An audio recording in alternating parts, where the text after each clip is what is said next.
Hello दोस्तों, welcome to only IAS. Date है आज की 11 फरवरी 2023 एंड आप सभी का स्वागत है आज के एडिटोरियल डिस्कशन में। देखिए, जो सुमित सर हैं वो किसी कारण की वजह से आज बाहर हैं एंड आज वो एडिटोरियल डिस्कशन नहीं कर पाएंगे। नेक्स्ट लेक्चर के अंदर वो आपके साथ एडिटोरियल डिस्कशन को फर्दर कंटिन्यू कर लेंगे।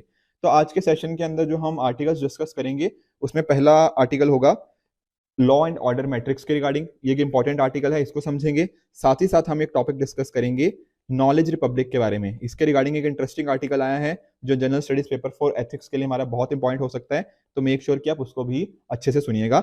इसके साथ ही हम तीसरा जो टॉपिक डिस्कस करेंगे that is regarding green hydrogen के जो चैलेंजेस क्या आ रहे हैं इसके अंदर, उनको भी हम अच्छे से समझेंगे। स्टार्ट करें उससे पहले एक छोटी सी इन्फॉर्मेशन रिगार्डिंग, देखो जैसे हमारे प्रीलिम बूस्टर हो गया, ठीक है ना, साइंस टेक वीकली हो गया, इकोनॉमी वीकली, इस तरह के जो अलग अलग वीडियोस आती हैं वो ओनली ऐसे एक्सटेंडेड चैनल पर डाली जाती हैं। तो मेक श्योर आप यहाँ पर भी इसको सब्सक्राइब कर लो ताकि कोई भी आपकी वीडियो मिस ना हो। प्रीलिम बूस्टर जो आज का है वो भी यहाँ पर आप देख सकते हो कि डल चुका है। स्टार्ट करते हैं आज की कोट ऑफ द डे के साथ। स्वामी विवेकानंद जी के द्वारा लिखी गई है, heart is a very good fertiliser, anything we plant, love, fear, hate, hope, revenge, jealousy, it surely grows and bears fruit, we have to decide what to harvest. देखो, जो हमारा दिल है ना, एक बड़ा ही अच्छा फर्टिलाइजर है। जो भी हम प्लांट करते हैं ना उसका फ्रूट निकल कर ही आता है। मैं आपको एग्जांपल बताता हूं। देखो, जैसे आज के टाइम पे हमें देखने को मिलता है ना कि बहुत सारे इश्यूज देखने को मिलते हैं। नक्सलिज्म हो गया, सेपरेटिज्म हो गया। क्यों हो रहा है? क्योंकि एक तरह से ना हमारे अंदर का जो इनर पीस है वो खत्म हो चुका है और हमारा हर्ट भी उस तरह से बन चुका है। आज के टाइम पे हमें बहुत सारी जैसे ग्रीडीनेस लोगों के अंदर देखने को मिलती है, उसके हमें कंज्यूमरिज्म का जो नेगेटिव कॉन्सिक्वेंसेज है वो देखने को मिलते हैं। इसका इम्पैक्ट क्लाइमेट चेंज के ऊपर देखने को मिलता है।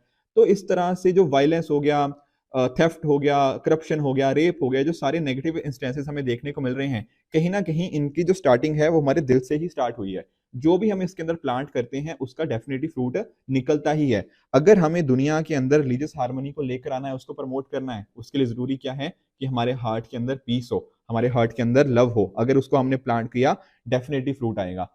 और अगर आज के टाइम पे आप नोटिस कर रहे हो, जो मेंटल हेल्थ है ना एक इंपॉर्टेंट कंपोनेंट बन चुका है। और मेंटल हेल्थ भी इसी से रिलेटेड है।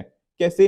क्योंकि देखो, अगर हमारे दिमाग में हेट रहेगा, अगर रिवेंज जैसी फीलिंग आएगी, जेलसी जैसी फीलिंग आएगी, कहीं ना कहीं मेंटल हेल्थ उससे इंपैक्ट होती ही होती है। तो अगर खुश रहना है तो दिल में एक अच्छा फर्टिलाइजर है, उसके अंदर अगर हम लव प्लांट करेंगे तो उसके आपको फ्रूट्स डेफिनेटली देखने को मिलेंगे।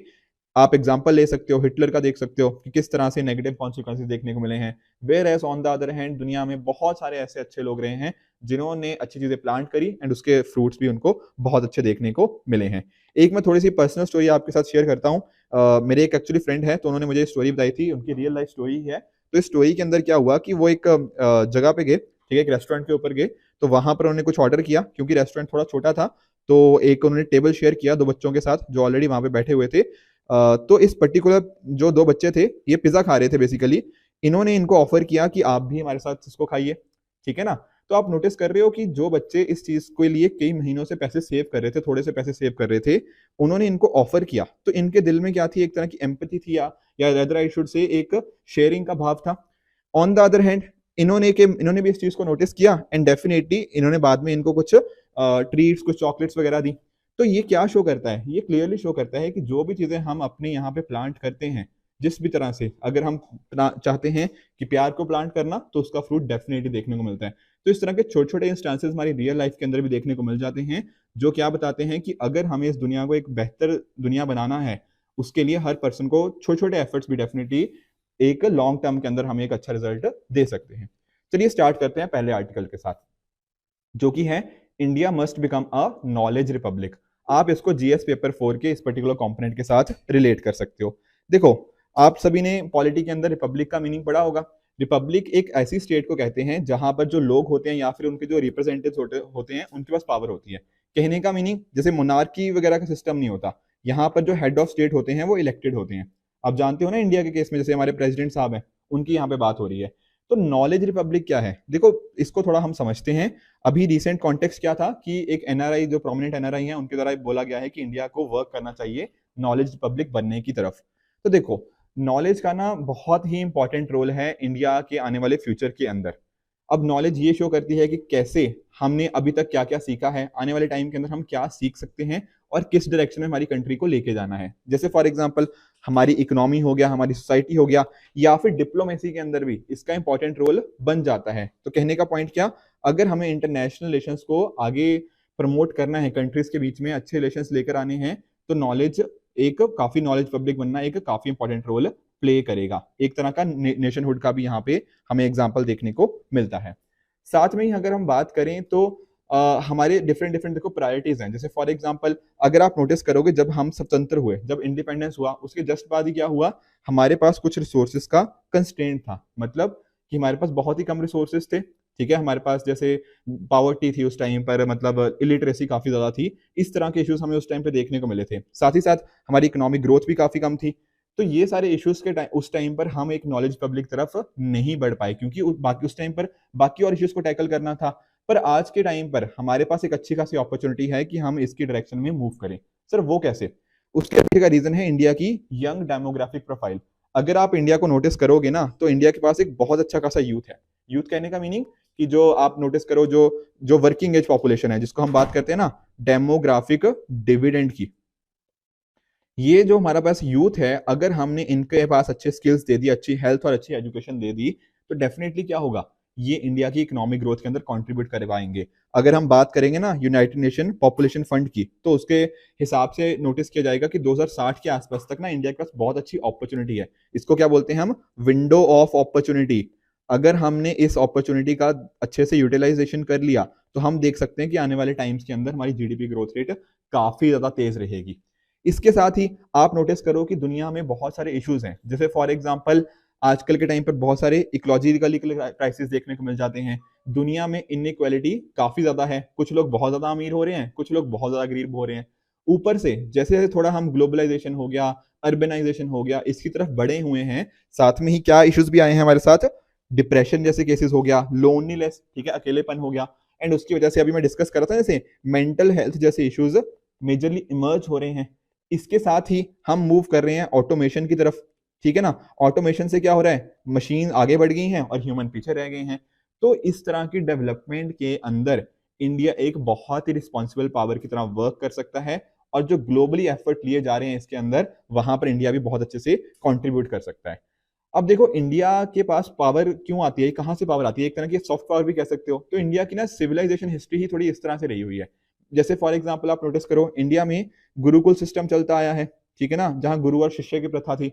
तो इसके साथ ही आप नोटिस करो तो गुरु को एक तरह से हम काफी अच्छे दर्जे पे माना जाता है। साथ ही साथ नेशन को आगे बढ़ने के लिए हमारे पास बहुत सारी एंशियंट यूनिवर्सिटीज, जैसे फॉर एग्जांपल आप नालंदा यूनिवर्सिटी देख सकते हो। इंडिया में अलग अलग लैंग्वेजेस रही हैं, हमारे पास इतने अच्छे खासे अलग अलग सिविलाइजेशन हिस्ट्री हमारी इतनी इंपॉर्टेंट रही है, तो वहां पर उन सभी का रोल डेफिनेटली इंपॉर्टेंट है। और देखो आजकल के टाइम पर भी, या पहले भी इनफैक्ट, एजुकेशन को ना बहुत ही इंपॉर्टेंट सोर्स देखा गया है टू द सक्सेस। एजुकेशन को ना एक तरह से एजेंट ऑफ सोशल चेंज भी हम बोलते हैं, ठीक है ना। आज भी आप नोटिस करोगे ना, तो पेरेंट्स भी एक अच्छा खासा पैसा स्पेंड करने के लिए रेडी हैं बच्चों के एजुकेशन के लिए, क्योंकि जानते हैं कि आने वाले टाइम के अंदर education is one thing which will obviously एक पर्सन का फ्यूचर सिक्योर करने के लिए बहुत ज्यादा इंपॉर्टेंट हो जाती है। तो इस वजह से इंडिया के पास एक अच्छी खासी अपॉर्चुनिटी है नॉलेज रिपब्लिक की। थोड़ा सा यहाँ पर भी मैं आपको बताना चाहूंगा, देखो अभी 2-3 दिन पहले की बात है, एक स्टूडेंट आई हमारे पास ही, वो इस बार इंटरव्यू दे रही है यहाँ पे यूपीएससी में ही। तो उनका इस बार 6th अटेम्प्ट था उनका। उन्होंने ना मेरे से यही क्वेश्चन पूछा कि सर पिछले 6-7 साल हो गए हैं, कि तो क्या मतलब ऐसा तो नहीं कि मैंने ये साल वेस्ट कर दिए। The answer is no. देखो अगर आपके पास अच्छी नॉलेज है और अगर आपने डेडिकेशन के साथ चीजें करी हैं, तो भले ही हो सकता है यूपीएससी ना हो, पर एक जो बात होती है ना प्रोफेशनल सक्सेस की, लॉन्ग टर्म के अंदर आपको एक एजुकेशन एक अच्छी अपॉर्चुनिटी देता है। और इंडिया अगर नॉलेज रिपब्लिक बनेगा, तो वो नॉलेज के मतलब बेसिकली वहां पर एजुकेशन का ही इंपॉर्टेंट रोल रहने वाला है। तो आने वाले टाइम के अंदर सर और क्या करना चाहिए, हमें फोकस करना चाहिए कि हम अपने जो यूथ के अंदर इन्वेस्टमेंट है उसको डबल करें। जैसे एजुकेशन हो गया, नई नई रिसर्च एंड इनोवेशन की जो अपॉर्चुनिटीज है उनको प्रमोट करें। जैसे हमारे प्रधानमंत्री जी ने बात करी ना जय अनुसंधान की, ठीक है। जैसे हम बात करते थे जय जय जय जवान जय किसान की बात हुई थी, फिर हमने इसमें ऐड क्या किया, जय विज्ञान ऐड किया जहां साइंस की बात हुई, और अब हमने इसके ऐड कर दिया है जय अनुसंधान, that is research and development. तो ये भी बात इंपॉर्टेंट हो जाती है। उसके साथ ही एंटरप्रेन्योरशिप की एक तरह से वेव चल रही है इंडिया के अंदर, तो इसको अगर हम और प्रमोट करेंगे उसके तरह भी अच्छा हम एक तरह से हमारे नए नए स्टार्टअप्स आ सकते हैं और एक अच्छी अपॉर्चुनिटी हमारे पास हो जाती है। जैसे फॉर एग्जांपल आप नोटिस करते हो कि शार्क टैंक जैसे नई नई चीजें आ रही हैं, तो एक तरह से हमारे जो यूथ है वो भी इस तरफ इंक्लाइंड हो रहा है कि अपने स्टार्टअप्स करें। तो जो पहले जॉब ढूंढते थे लोग, अब वो जॉब क्रिएटर बन रहे हैं, जो जॉब सीकर को कन्वर्ट कर दिया जॉब क्रिएटर के अंदर। तो ये सारी चीजें अगर हम करेंगे, हमारे डोमेस्टिक एनवायरनमेंट को थोड़ा और कॉम्पिटिटिव करेंगे, this will help in India making a becoming a knowledge Republic. इसके साथ ही हमारी जो पॉलिसी मेकिंग है, किस तरह से हमारे जो गवर्नेंस है उसको हम इंप्रूव कर पाए, पॉलिसीज उस डायरेक्शन में लेकर आ जा पाए, तो ये सारी हेल्प कर सकती है आने वाले टाइम के अंदर कि इंडिया किस डायरेक्शन में जाएगा आने वाले फ्यूचर के अंदर। क्या हम जो बात करते हैं ना कि इंडिया ग्लोबल पावर एक बनेगा, उसके पीछे नॉलेज रिपब्लिक का होना एक बहुत इंपॉर्टेंट रोल बन जाता है। नेक्स्ट आर्टिकल की तरफ चलते हैं, जो क्या बात करता है इंडिया ग्रीन हाइड्रोजन चैलेंज, और इसको आप जीएस पेपर 3 के इंफ्रास्ट्रक्चर एनर्जी के कंपोनेंट के साथ रिलेट कर सकते हो। देखो, जो हमारी जो प्रधानमंत्री जी हैं, उनकी 75th इंडिपेंडेंस डे की जो बात करी उन्होंने कि हम लॉन्च किया करें नेशनल हाइड्रोजन मिशन, ताकि इंडिया को एक प्रोडक्शन एंड एक्सपोर्ट हब बनाया जा पाए ग्रीन हाइड्रोजन का, कि इसको हम एक्सपोर्ट भी करें। तो देखो इसके पीछे का कारण क्या है, इसको इतना हम क्यों इसको प्रमोट कर रहे हैं। आप अगर नोटिस करो नेशनल ग्रीन हाइड्रोजन मिशन, तो यहां पर ना हमने 19,744 करोड़ रुपए अगले 5 सालों के लिए आउटले किया है। तो बहुत ही मेजर इन्वेस्टमेंट है। क्यों इन्वेस्टमेंट है? देखो, इंडिया एक बहुत अच्छा खासा पैसा खर्च करता है, हमें बाहर से डिपेंडेंस है, ऊपर से हमारी फॉसिल फ्यूल्स हो गया, इसके ऊपर बहुत ज्यादा डिपेंडेंस है। हम चाहते हैं एनवायरनमेंट को हम क्लीन देखना चाहते हैं, तो वहां पर भी यहाँ पे रोल प्ले हो सकता है ग्रीन हाइड्रोजन का। तो डेफिनेटली अगर हमें एनर्जी सिक्योरिटी को प्रमोट करना है, फॉसिल फ्यूल के ऊपर डिपेंडेंस कम करनी है, दूसरी कंट्रीज के ऊपर डिपेंडेंस कम करनी है, एंड साथ ही साथ एनवायरनमेंट को क्लीन करना है, एंड ऊपर से कुछ नई नई जॉब्स को भी क्रिएट करना है, क्योंकि नई टेक्नोलॉजी आएगी तो कुछ नई जॉब्स भी आएंगी। अगर ये सारे हमें डिविडेंड्स चाहिए, उसके लिए नेशनल हाइड्रोजन मिशन इंपॉर्टेंट बन जाता है। ऐसा माना गया है कि नियरली $12.5 बिलियन हम सेव करेंगे जो हम फ्यूल इंपोर्ट्स के ऊपर खर्च करते हैं। उसके साथ ही 50 मिलियन मेट्रिक टन के जो एनुअल एमिशंस हैं कार्बन डाइऑक्साइड के, वो कम होंगे, एंड साथ ही साथ 6 लाख ग्रीन जॉब्स भी हम क्रिएट कर पाएंगे। तो लोगों को रोजगार भी मिलेगा, एनवायरनमेंट भी अच्छा हो रहा है, और हमारी एनर्जी सिक्योरिटी भी इंक्रीज हो रही है। तो सब जगह से इसका फायदा ही है। पर कुछ चैलेंजेस भी यहां पर हमें देखने को मिल जाते हैं ग्रीन हाइड्रोजन के प्रोडक्शन और यूज के अंदर। जैसे फॉर एग्जांपल पहला है इलेक्ट्रोलाइजर चैलेंज। सर, इलेक्ट्रोलाइजर क्या होता है? देखो, एक तरह से ना, अगर हमें जैसे फॉर एग्जांपल आप नोटिस करो, हाइड्रोजन मान लो बनानी है, तो एक तरह का हमें कुछ ऑपरेटर्स चाहिए होता है, उसी को बोलते हैं क्या, इलेक्ट्रोलाइजर। यहां पर क्या होता है, हमारे पास एक केमिकल प्रोसेस होता है जिसका नाम क्या है, इलेक्ट्रोलाइसिस। उसके बेसिस पे क्या होता है कि जो हमारा पानी है उससे हम क्या सेपरेट करते हैं, H2O से हम सेपरेट करते हैं हाइड्रोजन हो गया और ऑक्सीजन हो गया, मतलब जो वो इलेक्ट्रिसिटी वगैरह को यूज करते हुए इलेक्ट्रोलिसिस के प्रोसेस पे। तो ये जो इलेक्ट्रोलाइजर की हम बात कर रहे हैं, तो अगर हम बात करें आईईए के हिसाब से, तो ग्लोबली इतनी कैपेसिटी है कि 8 गीगावाट पर ईयर के ही हम इलेक्ट्रोलाइजर बना सकते हैं एक साल के अंदर। हम मतलब पूरी दुनिया की बात कर रहा हूं। अब इंडिया का जो 2030 का टारगेट है, जो हमने 2030 तक टारगेट सेट किया है ना, वो क्या है? अब ये देख सकते हो कि 125 गीगावाट जो हमारा रिन्यूएबल एनर्जी का। तो अगर हम इसकी तरफ बढ़ना चाहते हैं, तो उसके लिए हमें क्या जरूरत होगी? हमें जरूरत होगी कि जो ग्लोबली प्रोडक्शन कैपेसिटी है, दैट इज 8 गीगावाट, इसको हम नियरली 12 टाइम्स इंक्रीज करें। समझ रहे हो? इंडिया की कैपेसिटी को नहीं इंक्रीज करना, ग्लोबल जो कैपेसिटी है उसको 12 गुना इंक्रीज करना पड़ेगा, तब जाके हम यहाँ पे पहुंच पाएंगे। इंडिया ने देखो डेफिनेटली अलग अलग प्रोजेक्ट्स लॉन्च किए हैं, पर अभी जो एक्चुअल नंबर ऑफ इलेक्ट्रोलाइजर्स हैं वो बहुत ही यहाँ पर कम देखने को मिलते हैं। इसी तरह से कुछ और भी चैलेंजेस हैं, जैसे for example access to critical minerals, जैसे फॉर एग्जांपल निकल, प्लेटिनम, ये सभी चीजें। देखो, दरअसल में ना कुछ रेयर अर्थ मेटल्स होते हैं। अब नाम से ऐसा लगेगा कि ये बहुत ही रेयर होते होंगे, पर ये रेयर नहीं होते। एक्चुअल में होता क्या है ना, ये कुछ इस तरह के एलिमेंट्स होते हैं जो आपस में टुगेदर अकर करते हैं, मतलब साथ साथ होते हैं, और इनको एक दूसरे से सेपरेट करना काफी डिफिकल्ट होता है। जैसे फॉर एग्जांपल आप जानते होंगे ना कि जो लेंथेनाइट सीरीज के जो मेटेलिक एलिमेंट्स होते हैं, वो सभी की केमिकली सिमिलर होते हैं। जैसे फॉर एग्जांपल स्कैंडियम हो गया, यट्रियम हो गया, लेंथेनम हो गया, सीरियम हो गया, ये सभी, इनको क्या बोल देते हैं हम? Rare earth metals. अभी इसका एक्सेस इंडिया के लिए उतना है नहीं, ठीक है ना। ये कुछ पर्टिकुलर कंट्रीज जैसे for example China, Democratic Republic of Congo, Australia, Indonesia, South Africa, Chile, Peru, इन सभी कंट्रीज के अंदर ज्यादा है। तो इंडिया के पास क्या है? लिमिटेड प्रोसेसिंग कैपेसिटी है इन पर्टिकुलर मिनरल्स के रिगार्डिंग, और इसका इशू फिर यहीं पर देखने को मिल जाता है कि इंडिया उसमें फिर अच्छे से प्रोडक्शन नहीं कर पाता। इसके साथ ही अगर आप नोटिस करो, एक एनर्जी सोर्स का भी चैलेंज है। सर, वो कैसे? देखो, अगर आपको 1 kg हाइड्रोजन प्रोड्यूस करनी है ना, उसके लिए nearly 39 kilowatt hour of electricity चाहिए। अब इतने सभी चीजों के लिए कैसे आएगी, तो वो भी एक कंसर्न है, ठीक है ना। तो ग्रीन हाइड्रोजन के लिए क्या चाहिए, रिन्यूएबल एनर्जी चाहिए, तो वो भी एक मेजर चैलेंज यहाँ पर हमारे देखने को मिल जाता है। इसके अलावा अगर आप नोटिस करो कि अगर हमें 2030 के जो हमारे टारगेट्स हैं उनको अचीव करना है, तो 125 गीगावाट ऑफ रिन्यूएबल एनर्जी हमें चाहिए होगी, ठीक है ना। इतनी कैपेसिटी हमें चाहिए होगी। तो इंडिया ने कितनी अभी तक, जो 175 गीगावाट का हमारा टारगेट था using solar, wind, bio power and small hydro, उनमें से सिर्फ 190 गीगावाट ही हम अचीव कर पाएंगे। तो एनर्जी सोर्स का चैलेंज भी एक मेजर क्वेश्चन मार्क हो जाता है। इसके साथ ही ट्रांसमिशन, कैसे उसको ट्रांसमिट कर पाएंगे। एक तो हो गया कि इसको जनरेट करने में इशू है, तो जनरेट हो गया, फिर उसको ट्रांसमिट कैसे करना है, तो ट्रांसमिशन में भी इश्यूज हैं। तो वो भी एक मेजर चैलेंज यहाँ पर देखने को मिल जाता है। इसके साथ ही एंड यूज चैलेंज, कहने का क्या मतलब है, देखो हाइड्रोजन को ना आप अलग अलग जगह पे यूज कर सकते हो। फॉर एग्जांपल, आप हाइड्रोजन को यूज कर सकते हो केमिकल इंडस्ट्री के अंदर, आपको अगर फर्टिलाइजर्स के लिए अमोनिया प्रोड्यूस करना है वहां यूज किया जा सकता है। साथ ही साथ हाइड्रो क्रैकिंग। अब सर ये क्या चीज है हाइड्रो क्रैकिंग, देखो हाइड्रो क्रैकिंग के अंदर क्या होता है ना, जो पेट्रोलियम होता है ना, पेट्रोलियम के जो हाइड्रोकार्बन मॉलिक्यूल्स होते हैं उनको हम छोटे छोटे सिंपलर मॉलिक्यूल्स के अंदर उनको एक तरह से ब्रेक करते हैं, ठीक है ना। इसमें हाइड्रोजन का एडिशन होता है अंडर हाई प्रेशर, और साथ साथ कैटलिस्ट की तरह भी एक तरह से यूज होता है यहाँ पे। तो यहाँ पर हाइड्रो क्रैकिंग में भी इसको यूज किया जा सकता है, फ्यूल्स की डीसल्फराइजेशन के लिए भी। उसी तरह से अलग अलग इंडस्ट्रीज में हीट सोर्स की तरह इसको यूज किया जा सकता है।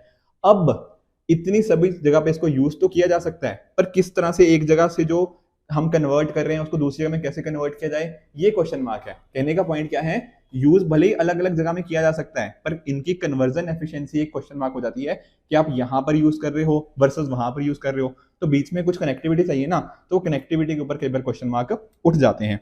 इसके साथ ही आप नोटिस करो, हाइड्रोजन एक कंबस्टिबल फ्यूल है, वोलेटाइल एलिमेंट है, तो सेफ्टी स्टैंडर्ड्स भी इसके रिगार्डिंग अभी एस्टेब्लिश करने में भी थोड़ा टाइम लगेगा।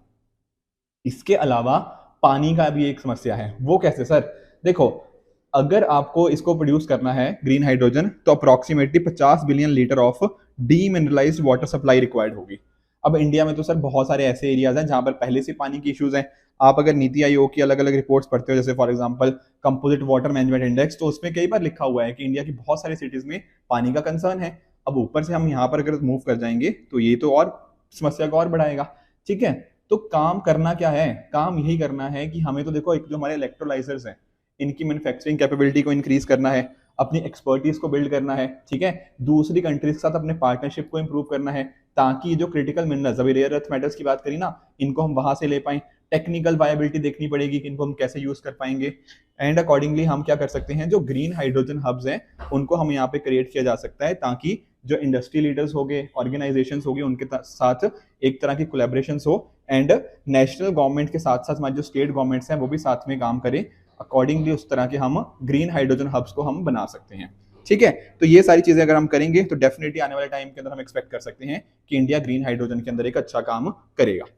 चलते हैं हमारे अगले आर्टिकल की तरफ, that is India's law and order matrix needs a reboot, और इसको आप जीएस पेपर 3 के इस पर्टिकुलर कंपोनेंट के साथ रिलेट कर सकते हो। थोड़ा सा लंबा आर्टिकल है बट ध्यान से समझेंगे।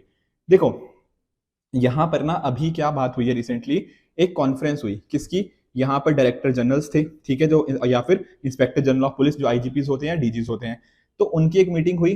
तो यहाँ पर मीटिंग ना पिछले बार के कंपैरिजन में थोड़ी अलग हुई है। सर वो कैसे, देखो एक तो होता है कि मान लो, आपको मैं थोड़ा सा एग्जांपल देता हूँ। एक चीज आप मान के चलो कि एक मुद्दे के ऊपर हमने डिस्कशन किया और इसमें इन डिटेल डिस्कशन किया, ठीक है। और दूसरा हो सकता है कि हम 10 मुद्दे के ऊपर चर्चा करें पर कोई भी चीज डिटेल में डिस्कस ना हो। कोई लोग बोलेंगे कि सर ये दूसरा वाला तरीका ठीक है कि हमने 10 मुद्दों पर चर्चा कर ली, पर ये भी तो रियलाइज करो यहाँ पर हुई क्या, 10 मुद्दों पर चर्चा भले ही हुई पर किसी का भी कोई खास निष्कर्ष नहीं निकला। यहाँ पर हमने क्या किया, मुद्दा एक ही उठाया पर उसको अच्छे से उसका कुछ ना कुछ हमने रिजल्ट निकाल दिया। तो अभी का जो ये कॉन्फ्रेंस हुई ना वो सेकंड फॉर्म में हुई है, ऐसा राइटर का मानना है कि बहुत सारे मुद्दों के ऊपर डिस्कशन कर लिया पर डिटेल में किसी में भी नहीं गए, ठीक है। बहुत सारे नए नए चैलेंजेस आ रहे हैं, हम उन चैलेंजेस को नहीं समझ पा रहे, यही यहाँ पर हमें यहाँ पे देखने को मिल जाता है। तो जो करंट है वो काफी पुराने वाले से काफी डिफरेंट है। पहले आप जानते हो, ठीक है, जो हेड्स ऑफ इंटेलिजेंस हो गया, सीआईडीज हो गया डिफरेंट डिफरेंट स्टेट्स की, उस तरह की होती थी। अब ये डीजीपी और आईजीपी की हमें देखने को मिल जाती है। तो जो पहले की बात है बेसिकली, अगर हम बात करें हेड्स ऑफ इंटेलिजेंस और सीआईडीज की, तो यहाँ पर हमें इंटेलिजेंस हो गया, क्राइम एंड क्रिमिनल इन्वेस्टिगेशन यहाँ पर देखने को मिला है। अब आज के टाइम पर कुछ नई चीजें भी इंक्लूड हो गई हैं, पॉलिसी मैटर्स हो गया है, पर्सनल लोगों के रिगार्डिंग जो मैटर्स होंगे, जो पुलिस पर्सनल होंगे उनके रिगार्डिंग भी। तो यहाँ पर क्या हुआ है, सब्जेक्ट्स धीरे धीरे इंक्रीज होते जा रहे हैं, कहाँ पर चर्चा करनी है वो बहुत ज्यादा इंक्रीज हो गए हैं। और इसी वजह से दिक्कत क्या आई है, इन डेप्थ डिस्कशन किसी के ऊपर भी नहीं हुआ। जैसे फॉर एग्जांपल आप नोटिस करो, साइबर क्राइम आज के टाइम पर मुद्दा बड़ा इंपॉर्टेंट है। अब फ्यूचर के अंदर जो पुलिसिंग का क्या रोल रहेगा, वहां साइबर क्राइम का भी कंसर्न होगा। ऊपर से आप जानते हो ना, ये सब जैसे एक होता है हमारे पास सरफेस वेब होता है, एक डीप वेब होता है, इसी के साथ ही डीप वेब का एक पार्ट होता है डार्क वेब, जहां पे इलीगल एक्टिविटीज करी जाती हैं। किसी को जैसे फॉर एग्जांपल रैंसम अटैक्स किसी पे किए जा सकते हैं, या फिर इस तरह से जो इलीगल चीजें करी जाती हैं यहाँ पे डार्क वेब के ऊपर। क्रिप्टो जैसी नई नई चीजें हमारे सामने आ चुकी हैं, मैरीटाइम सिक्योरिटी, ड्रोन्स का थ्रेट। ये सभी चीजों के लिए हमें क्या चाहिए, सोशल मीडिया के रिगार्डिंग क्या चाहिए, यहाँ पर चाहिए डिस्कशन। डिस्कशन जो हो डिटेल में कि कैसे हमारी पॉलिसीज होनी चाहिए, कैसे चीजों को ठीक करना है। ऊपर से जैसे left wing extremism, counter terrorism, drug trafficking, border issues, ये सारे नए नए मुद्दे डेफिनेटली आते जा रहे हैं। पर हो क्या रहा है, प्रॉपर टाइम नहीं है। प्रॉपर टाइम नहीं तो पूरा डिस्कस नहीं हो पाता उन चीजों को। फिर उससे क्या होता है, क्वालिटी के ऊपर कंसर्न आ जाता है कि जो डिबेट हुई उस पर क्वालिटी थी या नहीं थी। ये एक मेजर क्वेश्चन हमें यहाँ पे देखने को मिल जाता है। जैसे जैसे 21वीं सदी जो ना पुरानी सदी से काफी डिफरेंट है, नए चैलेंजेस हैं, कुछ इंटरनल चैलेंजेस हैं, कुछ हमारे यहाँ पे एक्सटर्नल चैलेंजेस भी देखने को मिल जाते हैं। डेटा के ऊपर वॉर छिड़ी हुई है। तो ये सभी मुद्दों के ऊपर डिस्कशन बहुत जरूरी है, जो कि काफी डिटेल्ड लेवल पर होनी चाहिए। ऊपर से आप नोटिस करो, जो लॉ एंड ऑर्डर मैनेजमेंट है वो एक अच्छा स्टार्ट हो सकता है। कि बेसिकली फॉर एग्जांपल आप नोटिस करो, आजकल आप देखते हो क्राउड के रिगार्डिंग कई बार कंसर्न आ जाते हैं। जैसे कई बार मॉब किलिंग्स, ठीक है ना, मॉब लिंचिंग हमने देखा है। ठीक है, कई बार जो भीड़ होती है वो किसी को मार देती है, या फिर भीड़ में कई बार झगड़े हो जाते हैं। तो भीड़ को कैसे मैनेज करना है, ये भी तो एक इंपॉर्टेंट तरीका है। टेक्नोलॉजी को आप कैसे यूज कर सकते हो ताकि इस तरह के मुद्दे ना हो। कई जगह पे हमें राइटिंग की खबरें सुनने को मिलती हैं, कुछ ऐसे एरियाज होते हैं जहां पर धर्म के नाम पर कई बार ना सोसाइटीज में लड़ाई देखने को मिल जाती है। तो ये सभी चीजों की तरफ भी तो हमारा टेंशन जाना चाहिए। आज की जितनी ज्यादातर फोर्सेज है ना, उनका फोकस टेररिज्म के ऊपर है। देखो टेररिज्म इंपॉर्टेंट चीज है, हमें उसको टैकल भी करना है, बट ऐसा नहीं होना चाहिए कि टेररिज्म की वजह से हमने जो लॉ एंड ऑर्डर है, जो रोजमर्रा के हमारे जो मॉब के रिगार्डिंग कुछ इश्यूज होते हैं, हम उनको टैकल ना कर पाए। तो प्रॉपर टेक्नोलॉजी की जरूरत है और प्रॉपर डिस्कशंस की ज्यादा जरूरत है। और यहाँ पर ना पुलिस को भी एक अच्छा रोल प्ले करना है। कैसे, देखो एक तो हो सकता है कि आपने बंदूक के दम के ऊपर कुछ चीजें कर दी एंड उसको चीजें रोक ली, पर इसका ना लॉन्ग टर्म इम्प्लीकेशंस कई बार खराब हो सकते हैं। पुलिस को लोगों के साथ ना एक अच्छी फ्रेंडली पुलिस की तरह, मतलब एक ऑब्वियसली देखो लॉ एंड ऑर्डर मेंटेन करना जरूरी है, बट ऐसा नहीं होना चाहिए कि लोग डरते रहें पुलिस से, वो एक चीज गलत हो जाएगी। तो इस वजह से पुलिस के अंदर भी ना कुछ नए स्किल्स की जरूरत है। जैसे हमारे प्रधानमंत्री जी बात करते हैं ना स्मार्ट पुलिसिंग की, जहां पर क्या है कि हमारी जो पुलिसिंग है वो टेक्नोलॉजी फ्रेंडली हो, वहां पर सेंसिटिव हो, ठीक है, मोबाइल हो, अलर्ट हो, रिस्पॉन्सिव हो, टेक्नोलॉजी फ्रेंडली हो। ये सारी चीजें डेफिनेटली होंगी तो कहीं ना कहीं क्या हो पाएगा, आने वाले टाइम्स के अंदर हमारी जो पुलिसिंग है उसमें कुछ रिफॉर्म्स लेकर आ पाएंगे एंड उसका फायदा सभी हमारे जो लोगों हैं उनको हो पाएगा। इसके साथ ही आप नोटिस करो, जैसे आर्टिफिशियल इंटेलिजेंस हो गया, तो आज के टाइम पर बहुत सारे सोल्यूशंस ये दे सकता है, ठीक है ना। तो हम इसको कैसे यूज कर सकते हैं अपनी जो कैपेबिलिटीज है उनको इंप्रूव करने के लिए, that becomes very much important.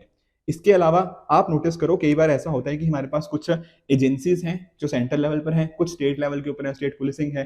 कई बार क्या होता है आपस में ना इनके बीच में दुविधा आ जाती है, ठीक है, कि आपस में कोऑर्डिनेशन नहीं हो पाता। तो उसकी वजह से क्या होता है, हम रिसोर्सेज तो बहुत ज्यादा खर्च कर देते हैं पर उसका आउटपुट हमें नहीं देखने को मिलता। इसके लिए जरूरत क्या है कि अच्छे लोगों को हम चयन करें, ठीक है, जो लोग हैं उनको ध्यान से चयन करें, इस तरह के लोगों के अंदर स्किल्स लेकर आए जा पाए जो कि मॉडर्न टाइम रिक्वायर करता है। अटेंशन सभी इन चीजों के ऊपर हमारी डेफिनेटली होनी चाहिए। अब होता क्या, इसके ऊपर डिबेट होती है, पर डिबेट जनरली कैसी होती है कि जो अंदर सिस्टम के लोग हैं वो सिस्टम के अंदर वाले लोग इसके ऊपर डिबेट नहीं कर रहे। बहुत सारे जैसे न्यूज़पेपर के अंदर आर्टिकल आ गया या फिर इस तरह की चीजें होती रहती हैं, पर जब तक अंदर के लोग इसके ऊपर डिबेट नहीं करेंगे कहीं ना कहीं हम सही डायरेक्शन में मूव नहीं कर पाएंगे। ऊपर से सोशल मीडिया हो गया, ट्विटर हो गया, तो इन सभी चीजों की वजह से क्या हो गया है, जो क्राइम करने वाले हैं उनको क्राइम करना थोड़ा आसान हो गया है। अब यहाँ पर क्या होता है, पुलिस की भी रिस्पॉन्सिबिलिटी अकॉर्डिंगली नहीं बन जाती है, ठीक है। जैसे फॉर एग्जांपल टेक्नोलॉजिकल एडवांसेस हो गया, ओपन सोर्स इंटेलिजेंस हो गया, तो इस तरह की चीजें, जैसे मान लो किसी ने कुछ फेसबुक के ऊपर डाल दिया ठीक है ना, उसकी वजह से लोगों के मन में एक तरह की गलत भावना निकल आई, इस तरह की सिचुएशन डेफिनेटली हो सकती है। अब इनको ठीक करना बड़ा जरूरी हो जाता है, तो एक गैप जो एग्जिस्ट करता है ना, हम उसको डेफिनेटली ब्रिज आने वाले टाइम्स के ऊपर कर सकते हैं। इसी वजह से राइटर ने क्या बात बोली है, स्मॉल इज ब्यूटीफुल। कई बार आपने सुना होगा ना, लेस इज मोर। हम भले ही कम चीजों के ऊपर बात करें, पर वो बात इन डिटेल होनी चाहिए, उनके ऊपर अच्छे से हमने देखना पड़ेगा कि क्या क्या चीजें मिसिंग हैं, क्या क्या चीजें हम अकॉर्डिंगली कर सकते हैं। ठीक है, तो यहाँ पर इन्होंने ना जो राइटर के द्वारा बात करी गई है, वो दो लेवल पर बात है। कौन से दो लेवल? एक है हायर कॉन्फ्रेंस। हायर कॉन्फ्रेंस में क्या होता है, हमारे पास होते हैं ऊपर डीजीपी आईजीपी, ताकि वो डिस्कस कर पाए कि अलग अलग पॉलिसी रिलेटेड इश्यूज को हम कैसे टैकल कर सकते हैं। एंड दूसरा हो जाएगा, हमारे पास एक सेपरेट कॉन्फ्रेंस होनी चाहिए, किसकी? आईजीज की या फिर सीआईडीज की, ताकि जो फाइनल पॉइंट्स है कि अच्छा अब पॉलिसी ऊपर बन चुकी है, इनको आखिर इंप्लीमेंट कैसे करना है, नए स्किल्स को कैसे एक्वायर करना है, करंट प्रॉब्लम्स को कैसे टैकल करना है, फ्यूचर प्रॉब्लम्स हम कैसे वर्क कर सकते हैं, ये सब इस तरह से अगर कॉन्फ्रेंस होगी ना, तो हम इंश्योर कर पाएंगे कि जो स्मॉल इज ब्यूटीफुल है या फिर लेस इज मोर का प्रिंसिपल है, वो भी इंश्योर हो, पॉलिसी डिसीजंस बने उनको अच्छे से हम देखें भी, एंड फाइनली उनको नीचे वाले लेवल्स के ऊपर अच्छे से इंप्लीमेंट भी किया जा पाए। तो आई होप ये सभी चीजें होंगी, तो डेफिनेटली पुलिस के रिगार्डिंग जो इश्यूज हैं उनको आने वाले टाइम के अंदर हम अच्छे से सॉल्व कर सकते हैं।